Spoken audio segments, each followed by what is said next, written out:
আজকের ভিডিওতে আমরা হ্যাভিং ক্লজটি নিয়ে আলোচনা করব।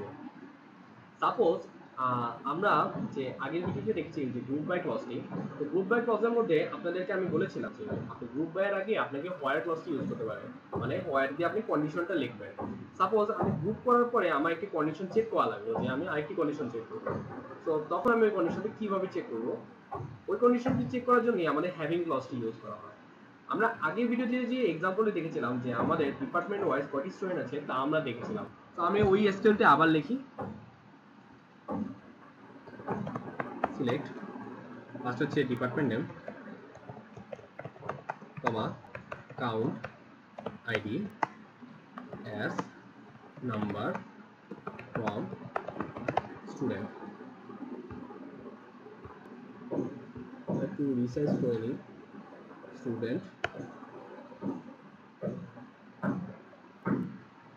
হ্যাঁ, কাউন্ট আই ফ্রম স্টুডেন্ট।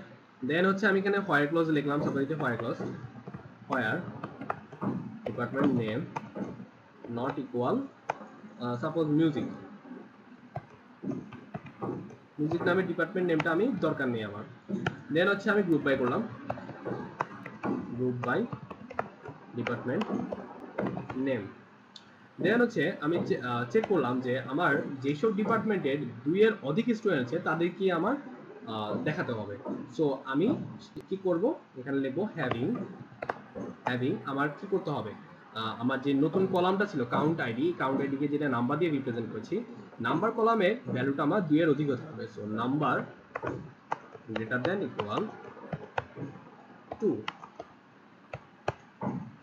আপনারা দেখতে পাচ্ছেন কম্পিউটার সায়েন্স, ইলেকট্রিক্যাল ইঞ্জিনিয়ারিং আর ফিজিক্স ডিপার্টমেন্টে আমার 2-এর অধিক স্টুডেন্ট আছে। তো হ্যাভিং ক্লজটি ইউজ করে আপনি হোয়ার ক্লজের পরে আবার যদি কোনো কন্ডিশন দিতে চান, মানে গ্রুপ বাইয়ের পরে যদি কোনো কন্ডিশন দিতে চান, তাহলে আপনি হ্যাভিং দিয়ে ওই কন্ডিশনটি আপনাকে দিতে হবে। আজকের জন্য একটু কি, ধন্যবাদ।